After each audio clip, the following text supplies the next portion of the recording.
Afternoon, folks. Time to go into it again on the hobby. This time, talking about general balance within the game. If you like what I do on the channel, please subscribe and like the video and go on Patreon, and whatever you'd want to do, you go and do. Because life is hard enough right now, with prices going up on everything in the world, at least in the UK. Listen, I've been getting messages from people saying, look, I can't afford to give to you on Patreon this month. You don't need to message me. Life is hard, man, and I thank you for your patronage. At any stage. So don't worry. You don't need to email me. You don't need to message me. It's completely your money. You do with it what you will. Right? I will still be here making content for you. I'm not going anywhere, and that's that. So let's talk about game balance in the hobby, because that is the thing I get messages about at least twice a day now, which is great. So I've been fielding a lot of questions about what I think about the game balance and how it's going at the moment, and how I think Games Workshop can do maybe a better job at doing the game balance going forward in Warhammer 40,000 and Age of Sigmar. So, one thing I wanted to touch on right at the start is Age of Sigmar. Now, when people say to me, well, Games Workshop always do this. The game balance at the moment in Warhammer 40,000, if you do not know, is not great. It's not great. We've just had a Tau and Custodes influx of extremely overpowered rules, and rules that are completely out of whack with how the power level's been going so far. And it's almost like Games Workshop said, you thought that was bad? Ha ha ha. Fucking hold my beer. And now we have Harlequins. And Harlequins are one of the most broken things I think I've come across in the past 5, 6, 7 years, at least in the hobby. There were a lot of broken things about 8th edition, but nothing quite like this. We are seeing near 70% win rates. Sorry, that's my mother. We're seeing near 70% win rates in tournaments so far. I saw a video by Allspec Tactics the other day that had it around 60 to 65 to 67%.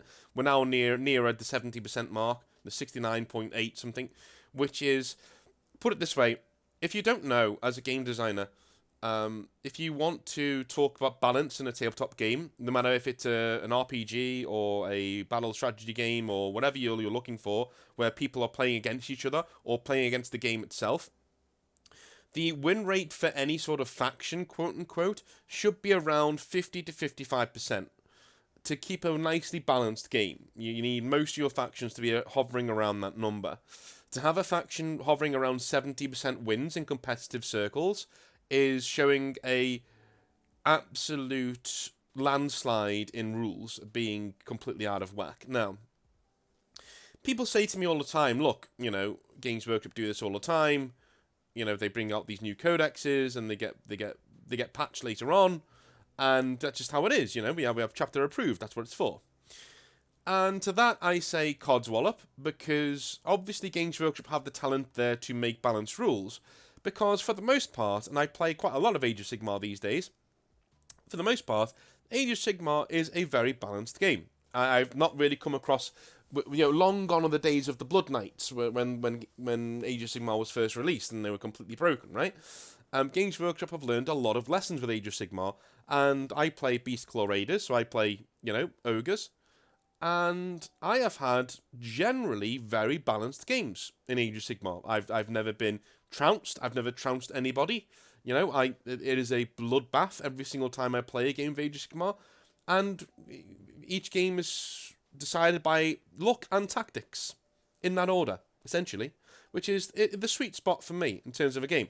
I have no problem admitting to people right now that Age of Sigmar is a better game in terms of mechanics than Warhammer 40,000, right? Now, do I think the lore is better? No. Warhammer 40,000 has every game that I know of beaten in terms of that. In fact, Warhammer 40,000, in terms of atmosphere and lore, probably beats 95% of the settings out there for any type of game, whether it be a video game, tabletop game, whatever your poison is.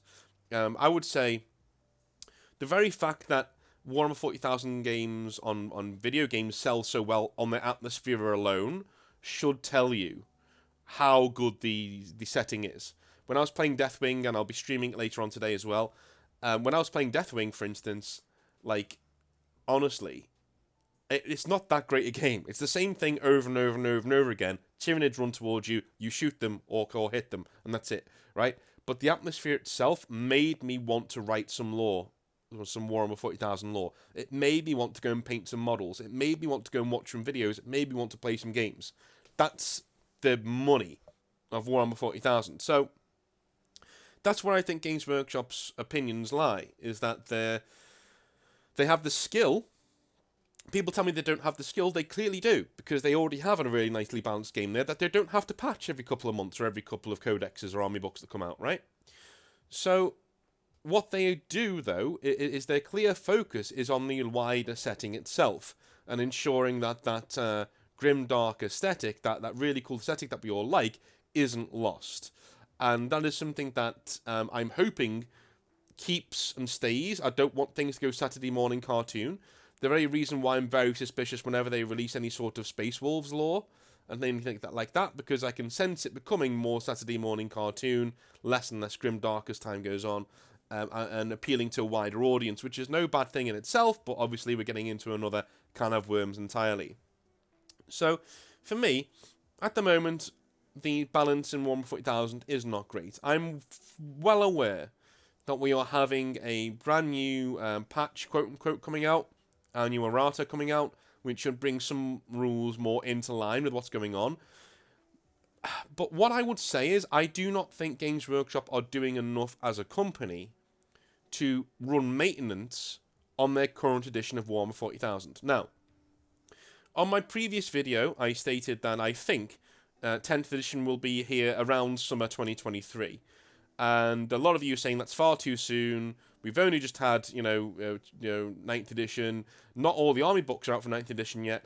Well, let me tell you something. When I was working for Games Workshop, the most complaints I fielded in a single month was the month before 8th edition came out, because a lot of people had just bought the Imperial Agents Codex, which was the last codex, as far as I'm aware, to come out for 7th edition. And it came out a month or two before the new edition dropped. So if you think that Games Workshop aren't going to announce rather large codexes for 9th edition just before 10th comes out, just to milk that extra bit of money from you for the extra couple of months, you are fooling yourself.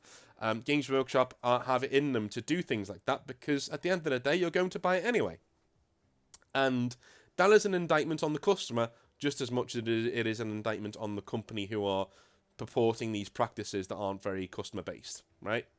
So 10th edition, I assume, will be out in towards June of next year, and at the very latest it's 2024, but I'm fairly certain it's going to be 2023. That's the rumblings that I'm hearing. Most of the rules are already written, and most of the army books are already being put together for 10th edition. Well, the big ones anyway, the big four being, Space Marines, Chaos, Space Marines, Eldar, and what was the other one that was mentioned? Can't remember. But yeah, the big four that sell the most, essentially, are the books that are being worked on right now. So, Orcs? No, I need to see my email. Sorry, guys. It's going to really wind me up. Really, really wind me up. It is Orcs. There you go. So yeah, those are the big four in setting. Not the big four selling. Sorry, the big four in setting. So a lot of them do sell a lot of models, but these are the big four that need to be in there for the setting to function. If you know what I'm saying. So when a new edition comes out, those army books need to be done first for the most part. In 8th edition, we weren't really doing that. It was I think it was Grey Knights and it was Grey Knights and Astartes, I think it was, yeah. Those are the first ones to come out for 8th edition. But 9th edition, obviously, we had a much more Space Marine centric start, which is fine, as it is. But I think going forwards in 2023 of next year, this is why we're seeing a slapping on of band-aids towards the current edition rather than having any sort of sweeping changes. Right now, the reason why we're seeing such overpowered codexes is because towards the end of an edition's life cycle, whether it's justified or not, Games Workshop are churning out as many army books and codexes as they can to make sure that they can make money on these codexes in a reasonable time frame before 10th edition comes out. I would say Games Workshop would want every single codex done by Christmas this year. That is what they would want. It is every faction has their codex out, or at least rules that you can play with that are fairly balanced in the current edition by Christmas of this year. That gives them a nice 6-month gap towards the next edition, right, of Warhammer 40,000. 6 months in the hobby is a longer time than you think, and I can tell you now that if they release all of their army books and codexes by Christmas, you will all be lapping up 10th edition when it comes out. Most definitely, right? That is just something. We have short memories as consumers, and even if your army book and codex comes out in Christmas, in the middle of December, you will still be very excited for 10th edition, because you will have 6 months to play with your current codex before we go off and we do our 10th edition. As far as I'm aware of 10th edition, in terms of balance, 10th edition will not be a full-on reworking of the rules. 10th edition, if anything, will be a stripping down of 9th edition. So you're pulling back all of the bloat, essentially, and bringing it more in line with 8th edition, and introducing a few more things that they're going to want to introduce. I'm not sure whether they're going to do alternating activations. I hope they do, with at least one form of the game. That's what I would do, anyway. But from what I know, the general consensus of friends that I've got who still work at Games Workshop is, in the studio, is 10th edition will be an evolution, not a revolution. So it'll be cutting back on all the bloat that happened in 9th, stratagems, things like that, and making it more simple. So I actually think with 10th edition, you could still probably use your 9th edition codexes without too much of a hindrance at all to your gaming experience, which is great. And it will solve a lot of problems going forward, which is why I think 10th edition will be out in 2023. That is the current estimate that Games Workshop are putting forwards, and I completely can see that. And I can also see that they're not listening to people when they say, well, I would say, if 10th edition is an evolution, then take your time with the 9th edition codexes and try and make them as balanced as you possibly can. At the moment, the trend that we are seeing, unfortunately, is that these codexes are getting more and more and more out of joint. And our current trajectory, after every second codex, we will be seeing a new errata. A new multi-page errata of the rules, bringing them back into line. Now, what does that do? Well, to competitive players in Warhammer 40,000, it doesn't do that much at all. Now, what I mean by that is, before you jump down my throat, what I mean by that is, people who are in the hobby to play competitive games and tournaments are already scouring the rules day after day after day after day as a huge part of their hobby. Okay? A huge part of their hobby is milking the rules for eking out every single bit of power that they can from the rule set. And so, new rules to them is some more stuff to get their teeth into. Essentially, it's more of what they enjoy. So when an errata comes out that rejigs your army list, you go, right, what can I do with this? Where can I get the most power out of this, right? Even if it's a straight nerf, well, you look for other things in the codex that you can use to readdress the balance that you're losing, which is great, right? So I don't think it affects competitive play as much as people think. When Games Workshop release new rules, essentially, if you enjoy competitive play, you enjoy making really competitive lists, when Games Workshop change the rules, that just gives you more things to play with, right? Even if it takes away rules, you're such an analytical mind, you're such an overly tactical thinker, that all they're doing is saying, well, that thing that you enjoy, go and do more of it, because we changed the rules, there you go. Here's a new challenge, go for it, right? That's what they're saying. Most of the competitive players that I know love an errata on chapter approved. They love it, because as soon as it comes out, they're pouring all over it. They're eking out some awesome lists from what they're seeing, and they make really competitive lists that go on and do really well, and it's really rewarding for them, because even though Games Workshop quote-unquote nerfed their favourite army or list, they managed to find a way around that to cushion the blow, essentially, to make sure that their list is still eminently viable, which is great. It's a part of the hobby that I think needs to be valued and respected. It's not my cup of tea at all, but it's something that they will go with. The one thing that the one group that it does affect quite negatively is people like me, essentially, who create nice fluffy armies. I'm going to tell you right now, when I run my custom chapter, I run them as white scars because I love the speed of everything. I love having Blade Guard running across the field and charging. It's just fucking hilarious. Obviously, they're not white scar successors in the lore, but I just use their rules because I enjoy them and I think they fit very well. To the aesthetic that I'm going for. But with me, I create very fluffy lists. So in my 2,000 point list, I have like 30 Primoris Marines, just standard, 20 Assault Primoris Marines. So I've got 50 Marines on the table, which is amazing to look at. I love having loads of Marines there. You know, I have 8 or 9 Blade Guard, my Chapter Master, a Librarian, and I'm done. That's my 2,000 point list, essentially. There's a few other, I think there's a Vanguard Veteran squad in there as well. But apart from that, that's it.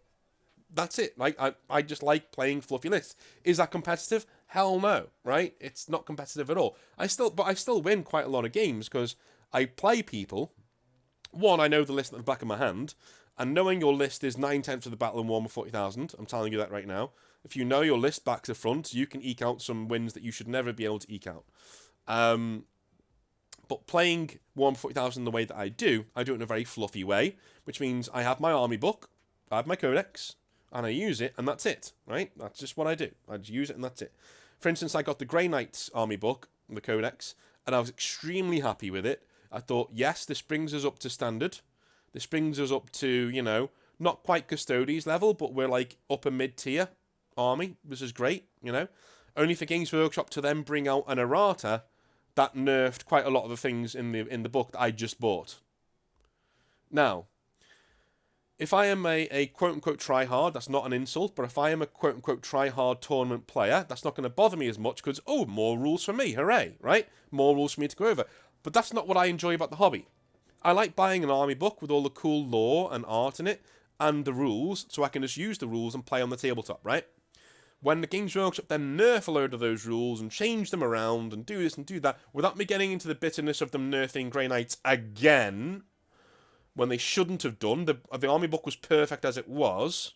Without me getting into that argument, somebody like me, which is most of the hobby base, let's be honest, people like me who play for the fluff and to play with their friends and have friendly games and campaigns and narrative and things like that.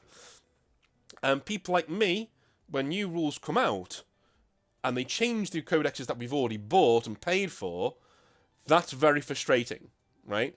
Because we always come across people who in hobby stores and in Games Workshop stores where we walk in and we have our Grey Knight Codex and they say, have you got the errata printed out for that? And I say, no. And they say, well, I'm not playing that.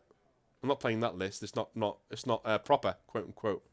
And you're just like, come on, dude. You know, like, I don't want to learn another set of rules.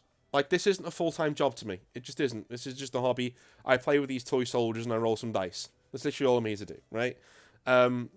Which brings me back to my another salient point that I wanted to make, is that in Warhammer 40,000, I do believe, and I've said this before, a good 80% of the hobby is, just as 90% of winning games is knowing your army list back to front, about 80% of the hobby for me is knowing what opponents to choose and when to choose them. So, for me, I will observe games from afar, you know. I'll ask people if I can observe their game, and I'll sit back from the table, have a little joke and a laugh with them, but I'll let them get on with it. Because I like to scout other players. I like to see, you know, which one of these players could be a friend in the future, which one of these players could be somebody who I would like to actually play against. And a lot of the time, both of them are players that I would really like to play against, you know. So I make a note, or I ask them there and then, hey guys, you know, would you like to you know, play a game with me, whatever. And that is most of the hobby. So if you're struggling to get good games because the erratas, the changes to the rules, people don't want to play the old codex that came out, then, you know, find someone who will. Essentially, 80% of the hobby, as I said, is finding somebody who you're going to gel with on the tabletop, because that's what the most important rule that Games Workshop got rid of in the rule book, which really pisses me off. But the most important rule of 40k is both players need to have fun. That should be front and center of every single army book that ever comes out. Both players need to have fun. You need to take these rules with a pinch of salt, and if you don't agree with something or don't like it, feel free to house rule it, and do things that way. I know people who, for instance, the rule right now about removing casualties if they fail a morale check. I know people who say, well, there are certain armies that don't do that. We cost them up. So they do. So Space Marines don't do it, and Tyranids don't do it, and Necrons don't do it. People who just don't have any morale to check because they're just mental. They don't. They just auto pass morale all the time. They don't lose models that way. But then they've point scaled them up. So they've gone into their codexes and they've added points to all of these units because they're never going to run away from. They're never going to lose models from attrition like that. So you can go into the game and do your own thing. It's about finding your own style of opponent that you want to play and you want to have some fun with. So, in short, nailing it back around again, for me, changing the rules as we go forward, the game balance right now is not the best. We've had AdMech, we've had, which were wildly broken, we've had Custodes and Tau, which were wiping the floor with everybody, and now we've got Harlequins, which reads to me like an army book where they've just slapped it together in an afternoon and just thrown it out there and said that'll do. And that's not good enough, especially if you're planning 10th edition to be similar to 9th, so you can use your 9th books in 10th edition until you bring out new codexes for 10th. If that's the case, that is a smart thing to do, but if that's the case, for fuck's sake, take your time with these codexes, okay? If you want them all out by Christmas, then put more people on it. Just put more people on it, right? Update the lore as you're going, or here's an idea, 2025, right? 10th edition 2025. Do it then. Give us another 2 years. Have another 2 years. Make this the year, 2022, where you get the 9th edition rules right. Right? You release one big update towards Christmas that pulls down all the rules and pares down all of the ridiculous stratagems that we've got, right? And all those sorts of things that get you ready for 10th edition. Release a 9.5 this Christmas if you really need to. But take your time with these codexes because at the moment, every single time one comes out, the game has to be rebalanced. And people like me, as in 90-odd% of your customer base, aren't the people going to the tournaments. They're the people who want to go into a store or somebody's house and play toy soldiers for a couple of hours. And those are the people that you're damaging by doing this, right? I am not saying, if you're a tournament player, that your hobby is lesser than mine at all. Far from it. I have a lot of respect and admiration for people who are really able to pull lists together that are so powerful and good to play with and against. And a lot of those people as well, if you inform them you're a fluffy list player, they will literally have a list ready to go to play you. That's how good they are at ferreting out rules from codexes. They have different power levels of army lists that they bring. And so they will ask you, hey, what kind of game would you like to play in? And if you say, I really love narrative games, they'll say, right, okay, cool. I have this. If they have like A, B, C, D tier, they'll go and get a C tier list. And say, okay, there's a C tier list. There's a nice, normal, fluffy list. There you go. Let's have a game. And they'll practice, right? And so I'm not saying that part of the hobby isn't worth just as much as any other part. What I'm saying is that I believe when these new rules came out, it's just another opportunity for players like that, for tournament players, for players who are way into the rules, to have some more fun in eking out some more power from their army. And I'm sure a lot of them, some of them will not feel that way and will want the one size fits all, one size beats all army to be in every single codex. But at the same time, I do believe most of the people who are going to tournaments actually enjoy building their lists. And if they're given more tools or more restrictions into building their lists, that's just more fun for them. They get to build another list. Whereas people like me, let's be honest, I spend far too much time writing lore, which is why I haven't finished the fucking chapter for the channel yet, because I just keep writing lore and rewriting lore and rewriting lore all the time.